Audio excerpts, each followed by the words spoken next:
Previously on Passenger Olympus. You've all jumped on the SS Honorary to race out to towards the Olympus to try and find out what's happening. Have you ever done a rescue mission before, sir?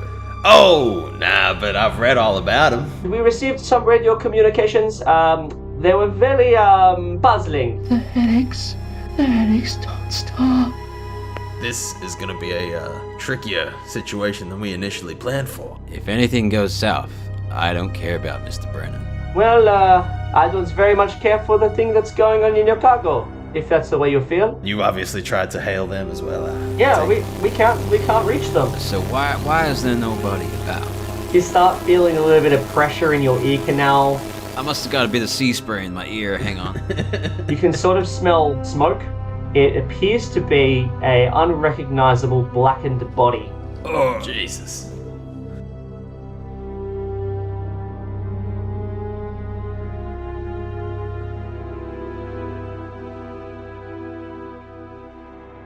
Exhibit number A23912. George Cromwell, bosun of the Olympus. Journal entry, November 7, 1929. We're making a run for it first thing in the morning. Me, Pat, and Eddie. We'll take one of the boats and just row away from this place. Whatever is happening here, I'm sure we will be safer away from the ship. Jacob and Walter both dead. Is it that mermaid they dragged on board? Some kind of witchcraft or siren call? I've seen things and heard things that are not there, I'm sure. I found myself at my sister's place the other day, just for a second. I saw a scarecrow standing in the crew quarters. Am I insane? My God, I nearly hit one of the cooks purely as a reaction earlier today, thinking they were skeletons. I have no idea what's going on, and I'd rather it stay that way. And as you sort of sit in this room, sort of looking into the room, you can see the source of the rancid sort of smell. It appears to be a unrecognizable blackened body, leaning on a destroyed crate. Oh, Jesus. I can't withstand the smell, but there's a corpse in there. Oh. and that'll be a sanity roll, please. Yep. Oh my God. What the hell is this? Jesus Christ. With that headache that I've got and that smell, I can't go in there.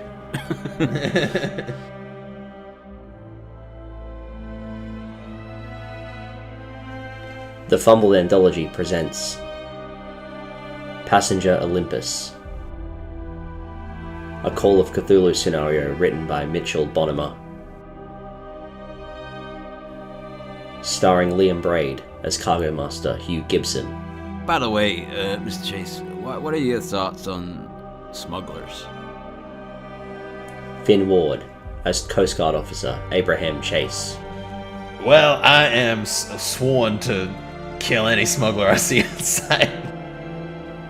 And Alex Green as the Keeper of Arcane Law, and everyone else.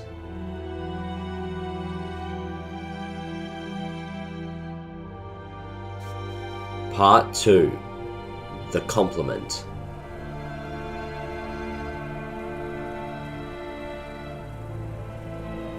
Sanity roll. My sanity's 50, so I'm not great.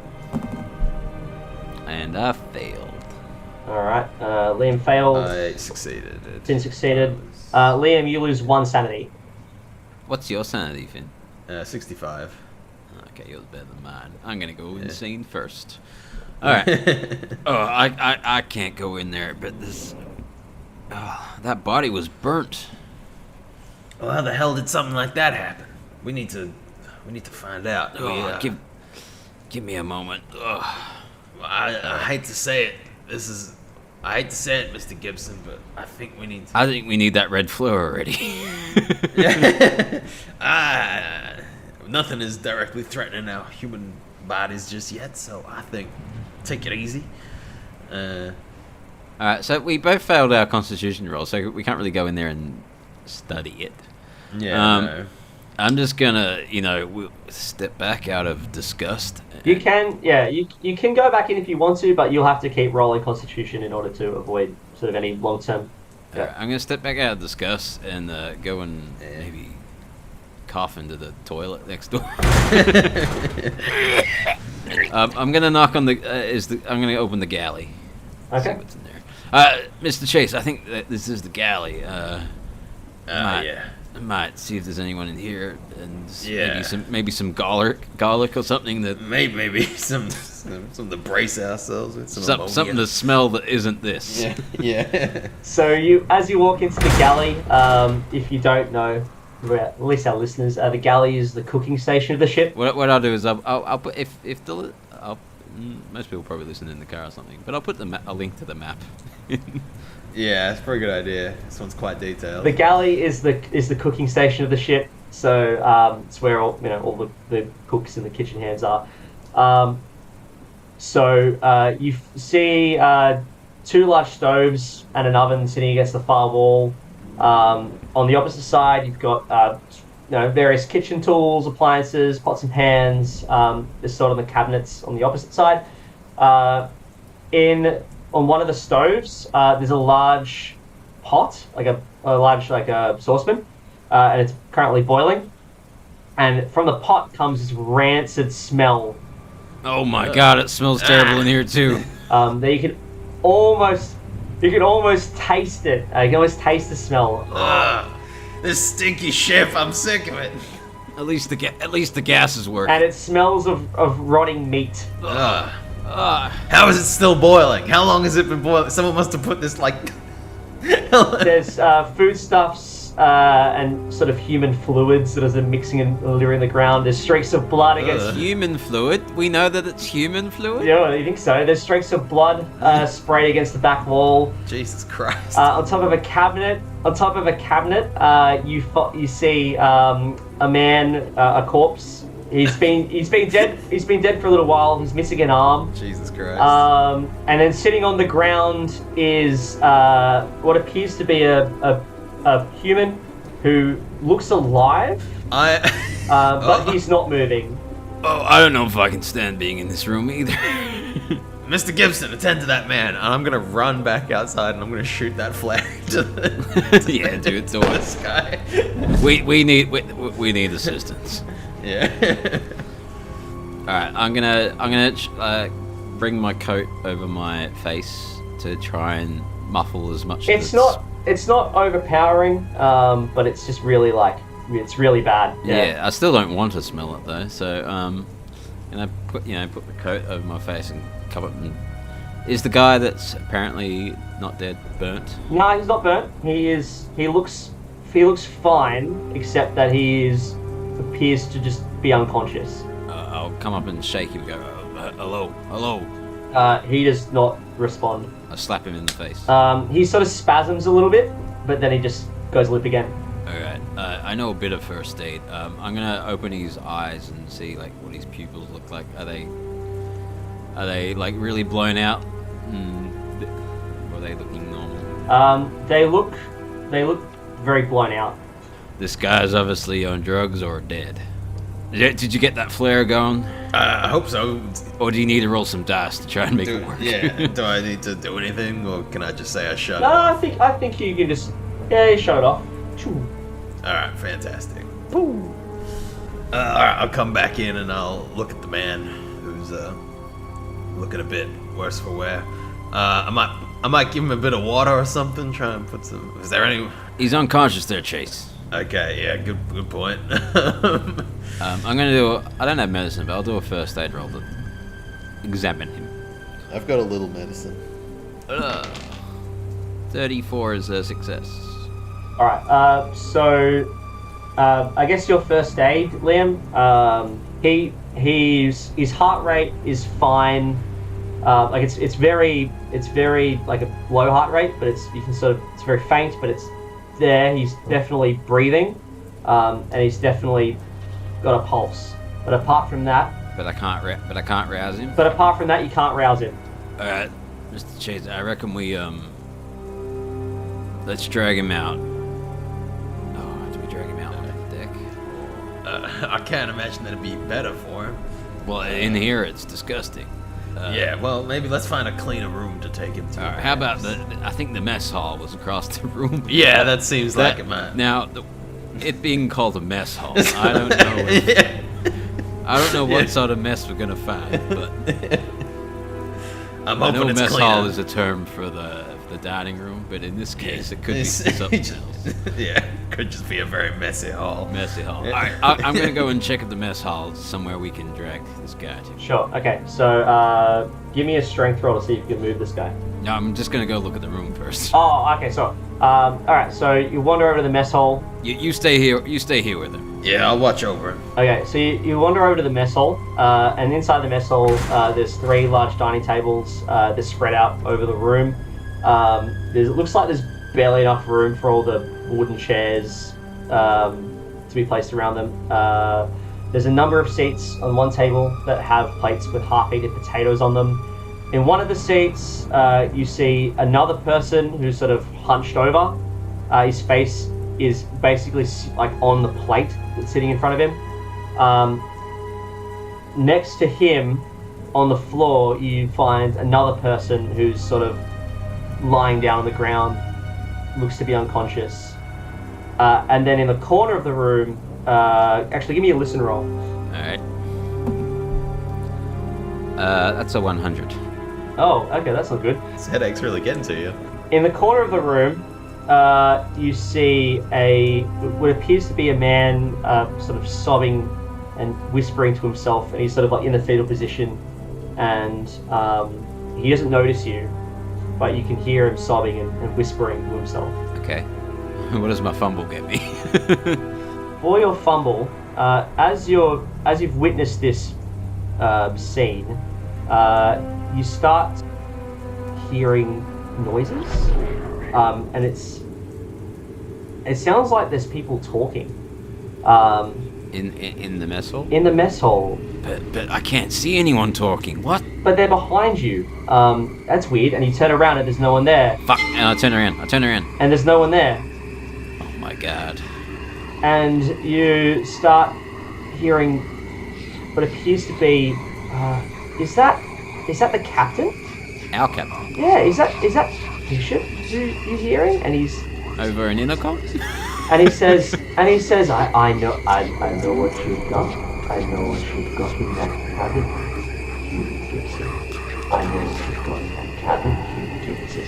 And then you hear Abraham Chase, but it doesn't sound quite like Abraham Chase in saying, I know what you've got in that cabin, Hugh Gibson. I know what you've got in that cabin, Hugh Gibson.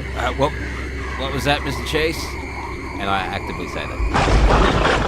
Huh? What are you talking about? What? Huh? What did you just say? What? I didn't say nothing. It's very freaky. Give me a sanity roll. Yeah. Another fail. Oh, God. You lose 3 sanity. Oh god. Jesus Christ. Falling apart quickly. Alright. But I can't. I need to take control of this situation. I freak out a bit. I'm like, oh god, what are the voices? There's people in here. There's a guy rocking over there. Yeah, the headache's getting really bad now. Oh, that headache. Oh god. Mr. Gibson, Mr. Gibson, are you I'll go. I yell out, Mr. Chase, there are other people in here, but there's not that rancid smell. Bring that guy in here. Yep, alright, I'll get him in. I'm getting him over here. Alright, I guess I'll roll a strength check or something to pick him up. Yeah, you got. Or drag him or whatever. Yeah. 36, that is a success. Normal success. Describe how you drag this person into the mess hall. I'll grab him under the arms and I'll just drag him over. And I'll try and prop him up in a chair or something. By the way, Mr. Chase, what are your thoughts on smugglers? Huh? Why do you ask something like that, Mr. Gibson? Just, I'm curious about your line of work, that's all. Well, I am sworn to kill any smuggler I see inside. I'm just joking with you. Now, we arrest him, though, and then we let the law take care of him. So, do you find many smugglers around? Once or twice. Yeah, I think we've apprehended a couple of smugglers recently. Okay. Now I was just curious. Yeah. Okay. Well, a man of your age, I would have thought you'd know how we the Coast Guard handle smugglers. That seems like a very odd question. Anyway, yeah, there's a few people in here that are looking conscious. Okay, that guy over there is rocking backwards and forth. Is this scary enough for Abraham to do a sanity roll? No, he's fine. All right, how about you go talk to that guy rocking over there? I'm gonna go see if the guy with his face in the potato is alive or not. Yeah, I'll go talk to the rockin'. We'll deal with Hugh Gibson first because this is this man is clearly dead, and you can and you know he's dead because there's a knife sticking in his back and there's sort of blood all on the floor. Oh God, this man's been murdered, Mr. Coast Guard man. So that's that. Meanwhile, Abraham Chase is trying to talk to the gentleman in the corner, rocking back and forth. All right.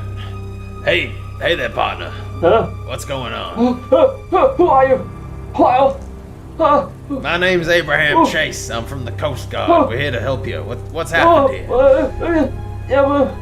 And he starts speaking in Spanish, and he doesn't quite understand. Oh God! Again? Actual Spanish or German again? Actual Spanish. and he sort of like tries to grab you, almost like he's like, and he sort of touches your face and sort of like, you're real.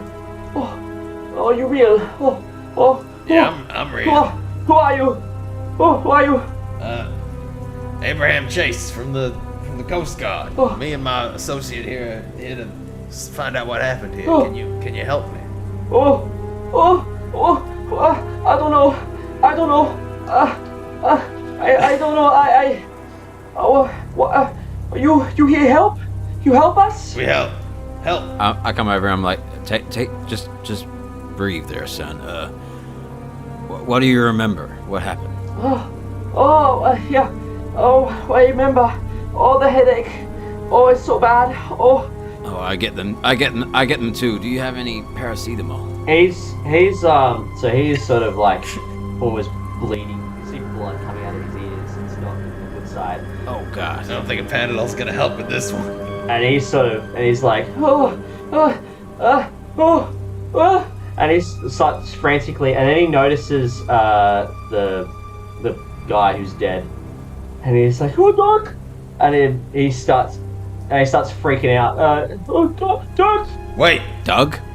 Did you say that man's name was Doug? No. Dirk. Dirk. Dirk. You killed this man?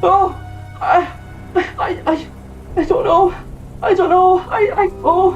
And he starts freaking out and he's thrashing and he's like trying to get away from you.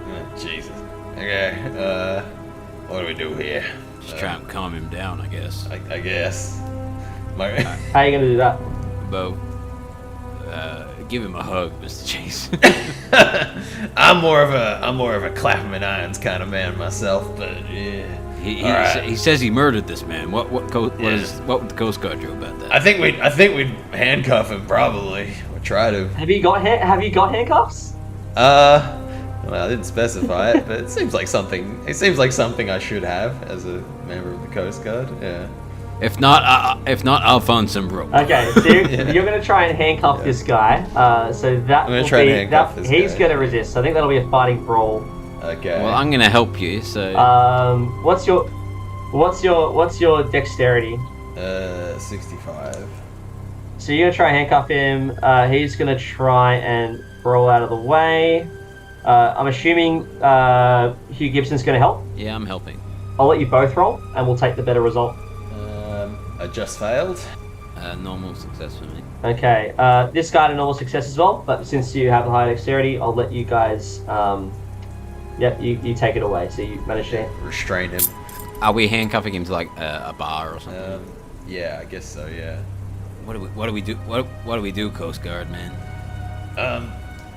Well, at this point, I guess we just need to wait for him to chill out a bit. Which. You're such an optimistic fellow. Yeah. Tell me about it. Everyone always says that about me.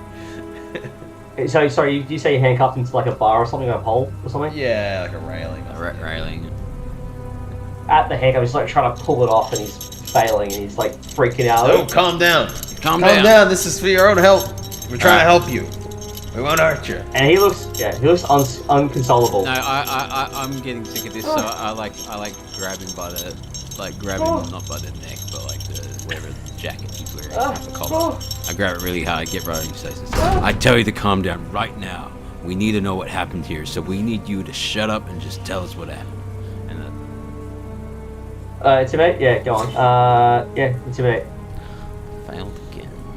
I'm gonna push it. Alright. How are you gonna push it? By pulling out my gun. Oh my god. Alright. I'm gonna say, whoa! What do you got that for then? Pulling out my gun and just like, what's his name? Did we learn his name? No, you haven't asked him his name. No. Calm down and tell us what happened. Roll.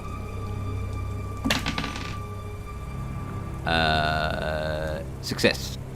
And he sort of like freezes up and he sees the gun. He's like, oh, don't shoot me! I help, please, please. What do you? Tell us what happened. Oh, I don't really know. He yelled at me, and I yelled at him. And then next minute I stab, and I stab, and I stab. And he starts crying. And then he just vomits, like just vomits in front of you. Jesus Christ. Step out of the way of that. And he's just a blubbering mess. I don't know how much we're gonna get out of this guy. Okay. Well, I'm gonna try and question him a little bit more. I'm gonna say when did this start happening? How long has this been going on for? And he starts like counting on his fingers. He's like there's like what thumb finger up, then his index finger, then he's like 4 days. Oh, English not good. Sorry. That's okay. What's the date today? So would it be the 7th of November was when that? Yeah. Yeah, okay. Alright, cool. Alright. Do you know anything about a mermaid? Any word of the word mermaid, he's like, oh. Okay. While you're doing this, How about look, something obviously very wrong has happened here, Mr. Chase. Yeah. Would it be worthwhile trying to get this man back over to our boat and question him properly? Maybe. But I don't know. Like, the storm's getting worse, isn't it? I think if we keep going back and forward between the storm is getting worse. Yeah, I feel like we're gonna. Maybe are we stuck on this boat, or are we? We might be stuck on this boat for From the constraints of the scenario.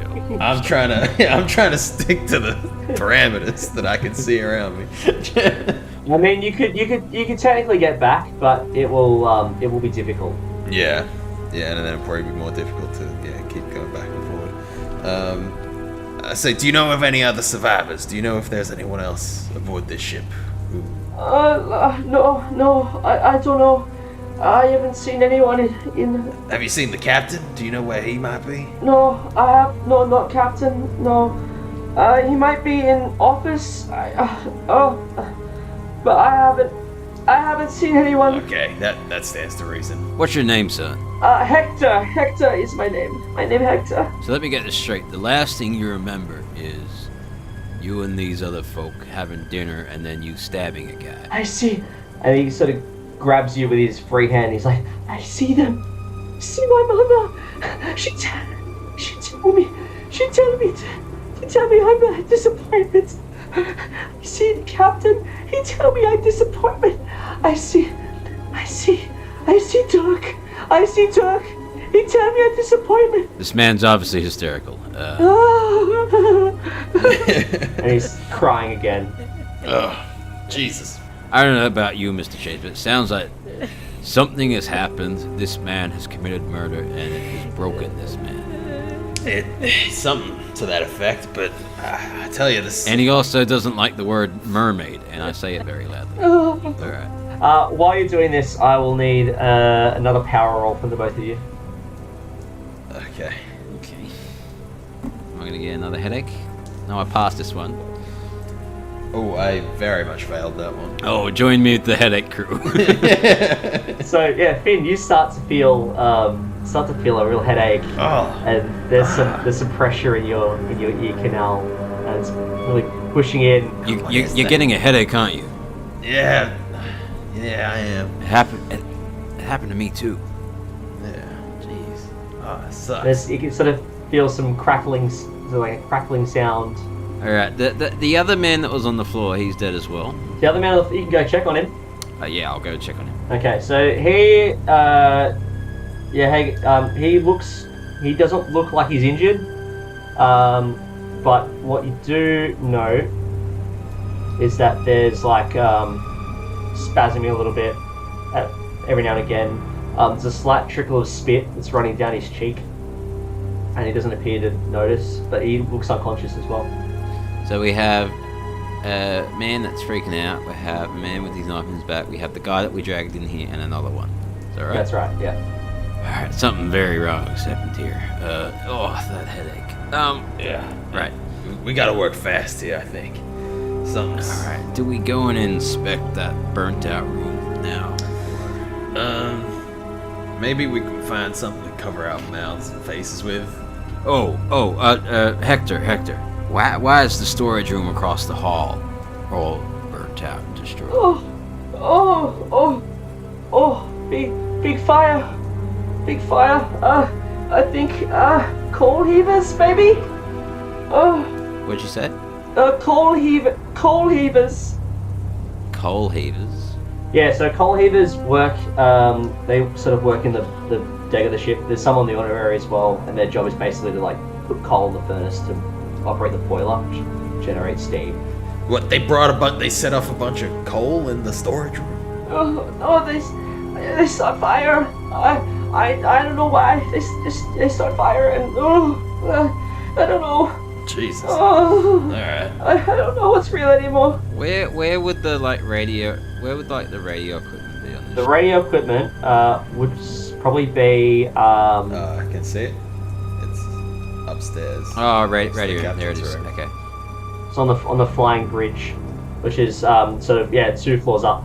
All right. I think we need to go and try and relay this information back to our own. But it is a fair way away. We're gonna find many horrors along the way. Gibson, I don't know how much success we're gonna have with the radio. There's something funny going on with it. Though I would be curious to find out about what is up there. Try not to game it too much. I think realistically, my thought would be we need to get contact back with our own boat. So game-wise, I know there's probably a lot of stuff I'm walking past, but role playing it, I'll be like, Mr. Chase, I think we need to go find that radio. Okay, let's go. Yeah, that sounds like a good. Yeah, I look at another one of the maps that I assume are probably on the walls everywhere. So you've probably walked past another map, sort of in between the mess hall and the galley. Yeah, I've just got one. I'm just keeping one on me. I'm doodling on it. I love it. It seems to be up on the forward boat deck near the captain's office, which conveniently we need to go find the captain too. Yeah, I think this would be good, and we can walk down past the armory on the way, and maybe. Do we want to walk past, or do we want to go outside up the stairs and then it's just across the deck? True. That might be better. Yeah, there's probably a lot of shit in here. Yeah. So the only way up there is heading back out the way you came and going up up onto the boat deck. Yeah. Okay. Isn't there a way in if you go into the passenger? Only into the captain's room. Yeah. So you can go to the passenger area. You can go up into the captain's office if you wanted to.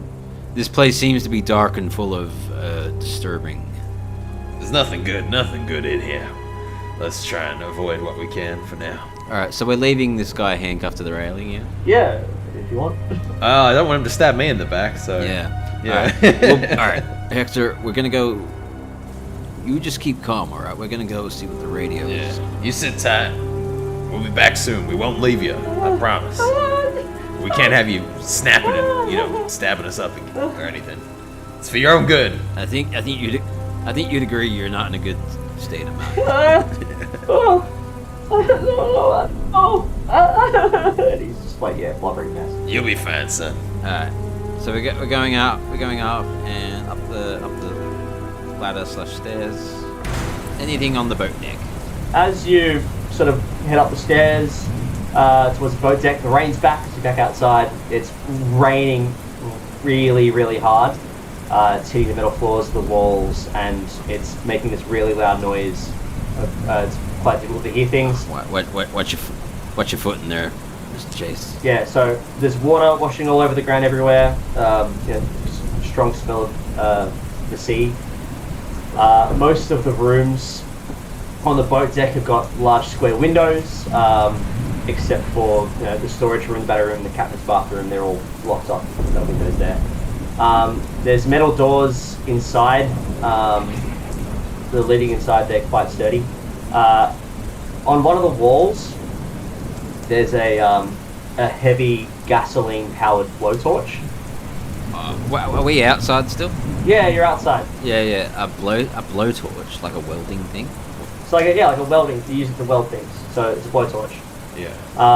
Okay. So if you want to play with that, you can. But it's just sitting there. On the south side. So sort of on the other side, as you come up through let's say the port side. So on the starboard side, you can see it's partially burnt. There's some lifeboats that are on the boat deck.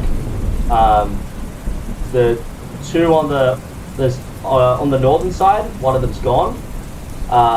So it looks like someone has used it to escape, or some people have used it to escape.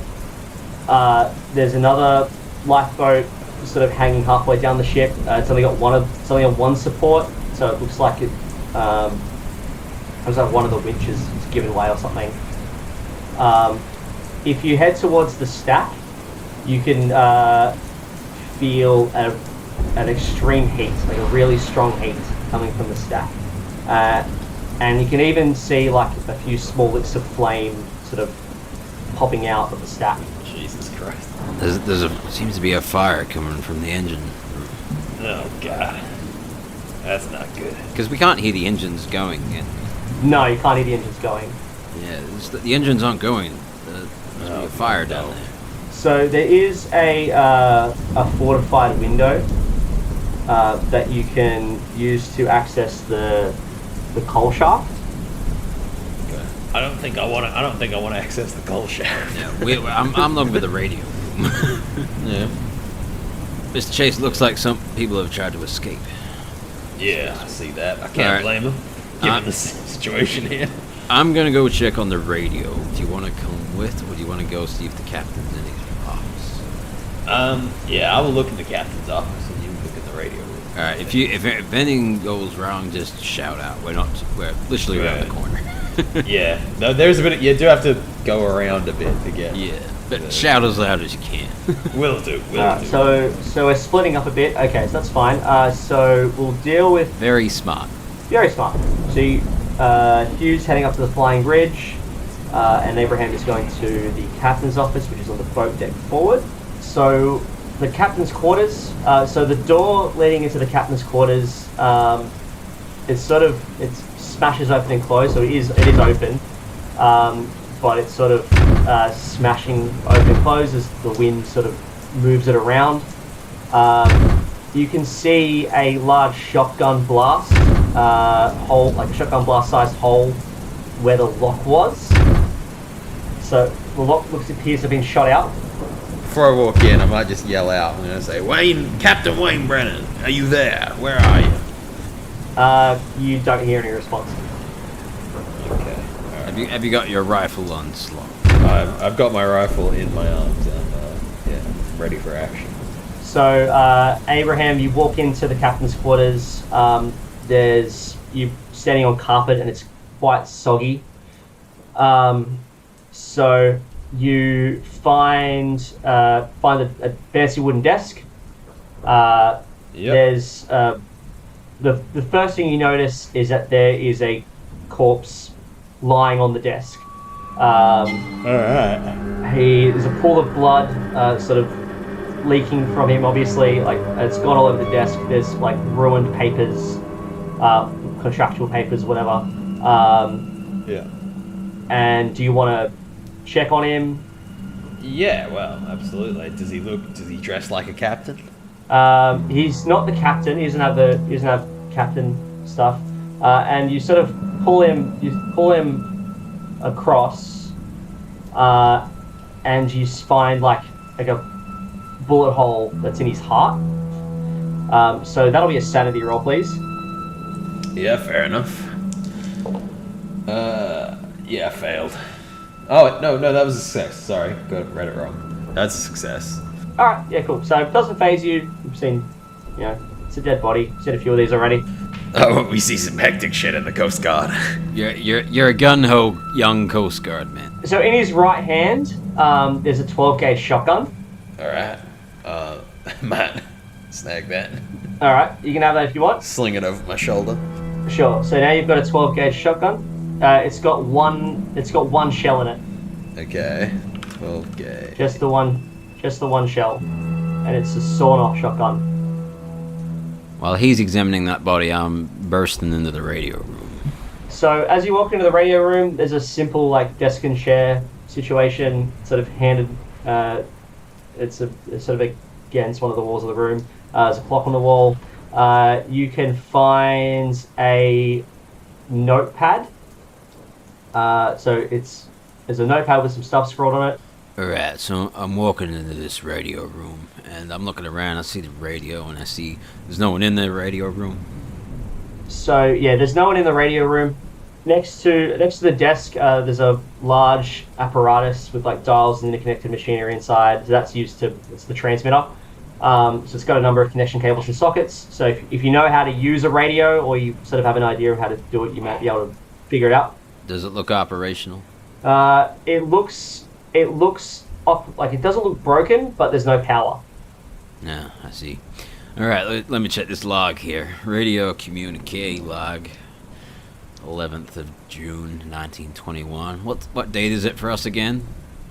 I think it's 6th of November, I think. Bloody American. Oh, bloody Americans. The 6th of November, 1921. What date is it today again? Just the 9th of November, just so you know. It's the 9th. Yep. Nice. 3 days ago. Alright, so a message was sent to SS Lamar. Frequency 119er, General 22. Hello, SSS. Target SS Lamar. General Hello. SS Lamar transports wine and potatoes. On course for Havana. Frequency 121130. Target unknown. Incoming message, but no signal. Frequency 118562. Target SS Lamar. Exact same message as before. Impossible due to shifting frequency. Radio malfunction? Broken console? Frequency 121130. Target unknown. A man says he knows who I am. Won't identify themselves. Reported to Captain Brennan. Frequency 000000. Target SS Olympus. Hear myself talking to the SS Lamar radio operator. Intervene. Self talks back to me, telling me he knows who I am. Frequency unknown. Target unknown. High-pitched sound coming from radio. Frequency fluctuates. Hears voices inside the noise. See blood on the desk. Clean it up. Frequency everywhere. Target me. Boy, oh boy. So, I'm not really a radio operator, so some of these shorthand messages are a bit confusing. Sounds like there was a normal message to an SS Lamar just about what, their course and what they're carrying. Then there was another message, but couldn't really identify what it was. Then there was the same message to the SS Lamar, but on a different frequency.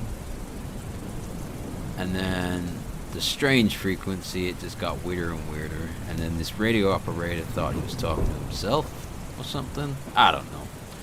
Bit strange. I don't know what to make of all that. More than a bit strange. Well, you haven't seen it yet. Nothing. I'm not here. Yeah. Never mind. All right. I'm gonna see if I can get this radio. I know what frequency our boat uses. The SS, whatever it's called again. What is it? The honorary. Honorary. I know what frequency we mostly use. So I'm gonna try and dial. Oh, it's not working, is it? Yeah, there's no power. No power. No power. All right. So you might have to go to the battery room to look at it. Meanwhile, Abraham Chase, you've finished investigating this corpse that's sitting on the captain's desk. Yes. I guess I might do like a spot hidden or something. See if I can find anything of note on the corpse. Yeah, sure. Yeah. So go on. Spot hidden. Alright. Failed. Which luck do I have? No, I don't know if it's worth it. I'll probably just roll with the fail. Alright. So you don't notice anything. What you do notice, so there's a wooden door that leads to the captain's rooms, like where he, I guess, sleeps. Do you want to go through that? Yeah. I'll may as well explore the whole quarters while I'm here. Well, there's probably some harm in it, but let's find out. So you go inside. Inside is a bed. There's a nightstand and a closet on one side of the room. On the nightstand, you find the captain's logbook. Ah, fantastic. Alright. Let's see what the captain has to say about what's going on. Captain's log.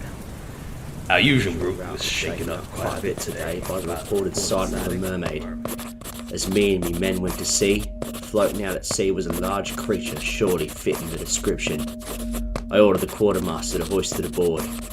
This manfish is too large to fit in our hospital, so I decided to turn the aft quarters into temporary medical bay. The men there were moved to the guest quarters as they weren't used at the time. Panic seems to have stricken my crew. I can feel it myself as well, though I do not know why. Headaches, a general nauseous feeling. Sadly, the surgeon is working on the mermaid at the moment. I had a meeting with my first officer, but he seems completely out of it. Kept blabbering about his mother. It seems I cannot depend on him for the time being. I suggested tossing the mermaid overboard. My guess is that these happenings spawn from it. But my surgeon tells me this is the discovery of a lifetime. My coal heavers have started to protest and are unwilling to talk for the time being. For whatever reason, they have abducted my chief engineer. Even worse, my first officer has completely lost track of his thoughts and attacked my quartermaster. Shot dead. When I found him, he was again talking nonsense, even aiming the very same gun at me.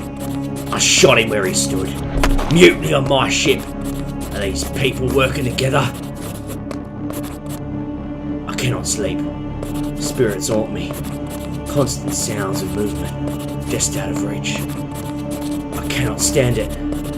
In trying to keep my thoughts collected, it's like I'm only slipping away more. As are my crew, infighting, alliances, and damages to the ship. And it's so hard for me to process all this. It's like I can't even focus on one thing at the same time. Even writing this is difficult. I was in my office when I heard a commotion from outside. Not sure if it was my imagination again, or that there was really something out there. I went to investigate. My armourer had sabotaged one of the boats, with some of my men trying to escape. He now went after me. I grabbed what I could from my room and took him by surprise. How did it even come to this? I'm scared. So scared. Is this what it's like to lose one's mind? The winds are picking up and the skies are dark. At least I think they are. It's difficult to keep fact from fiction. All sound went away. It's nice and quiet now. Other than the constant voices in my head, I will make them go quiet as well. It'll be better that way. Other than the constant voices in my head, I will make them go quiet as well. It'll be better that way. End log. Yeah, alright. Well, this is some pretty damning stuff and some good clues here. So it sounds like they found a genuine mermaid. Yeah, they found something. Found something, brought it on board. People started going mad, and then there was like alliance about what to do about it. Some people, did they all want to get rid of it? No, it seems like some of them did. No, the surgeon wanted to keep working on it. Yeah. Coal heavers didn't. Yeah. And then people just sort of lost their minds and began fighting each other. Yeah, seems like Okay. they just sort of went zombie mode a bit. So Abraham, as you finish reading this, you look up and you look to on the other side of the room, and you find sitting on a comfortable living room chair the remains of what remains of Captain Wayne Brennan. You see his revolver lying on the ground. On the floor next to it looks to be a key, and then you see a large splatter of blood sitting on the wall behind the chair.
Next week on Passenger Olympus.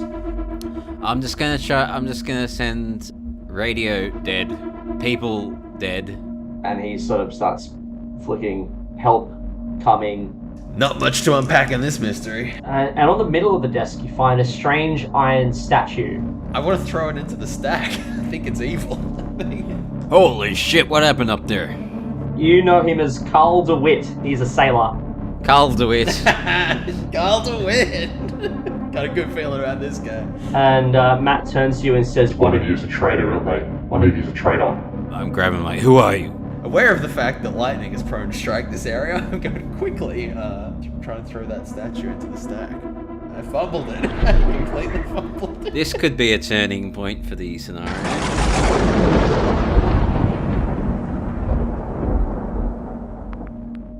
This has been the Fumbled Anthology. New episodes are released every Sunday. And for more information, check out fumbledanthology.com. Or you can find us on the social media of your choice. Until next time.